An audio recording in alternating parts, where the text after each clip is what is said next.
വിരുന്നുകാർ പോകും മുൻപേ. വിരഹഗാനം. അപ്പൊ നമുക്ക് എന്ത് ചെയ്യാം? വിരുന്നുകാരെ നമുക്ക് തിരിച്ചു വിളിക്കാം. കദളി വാഴ കയ്യിലിരുന്ന് കാക്കയിന്നു വിരുന്നു വിളിച്ച് വിരുന്നുകാരാ വിരുന്നുകാരാ വിരുന്നുകാരാ വന്നാട്ടെ. കദളി വാഴ കയ്യിലിരുന്ന് കാക്കയിന്നു വിരുന്നു വിളിച്ച് വിരുന്നുകാരാ വിരുന്നുകാരാ വിരുന്നുകാരാ വന്നാട്ടെ. വിരുന്നുകാരാ വിരുന്നുകാരാ വിരുന്നുകാരാ വന്നാട്ടെ. മാരനാണ് വരുന്നതെങ്കിൽ നമ്മുടെ കഥ നടക്കുന്നത് ചിരിക്കുമോളോ? ഒരു പ്രശാന്ത സുന്ദരമായ ഗ്രാമത്തിലാണ്.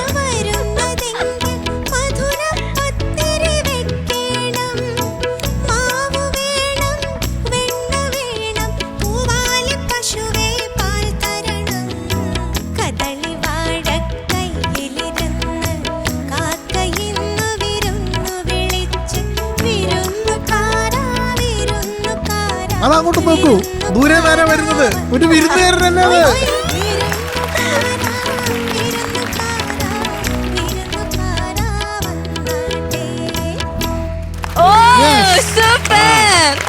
അണ്ണൻ പറയുന്നത് ഒരു കഥാപ്രസംഗം പോലെയാണ്. അമ്മ പിന്നെ അങ്ങനെ ആയിക്കോട്ടെ.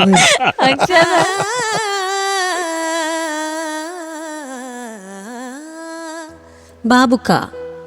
പേരാറ്റിൻ കരയിൽ വെച്ച് പേരെന്തെന്ന് ചോദിച്ചപ്പോ പേരക്ക ആ പേരക്ക എന്ന് പറഞ്ഞോളെ. വേലിക്കരികിൽ നിന്ന് മയിലാഞ്ചി കൈ കൊണ്ട് പായക്ക ആ പായക്ക വറുത്തത് തന്നോളെ. പേരാറ്റിൻ കരയിൽ വെച്ച് പേരെന്തെന്ന് ചോദിച്ചപ്പോൾ പേരക്ക ആ പേരക്ക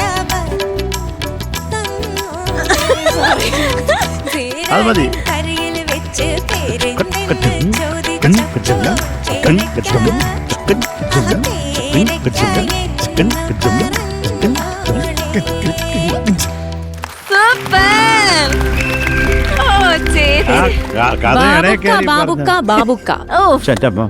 അല്ല, ആ കഥ അതിന്റെ ഇടയിൽ രാഹുലിന്റെ മകൻ മുഴുമിപ്പിക്കാൻ പറ്റില്ല.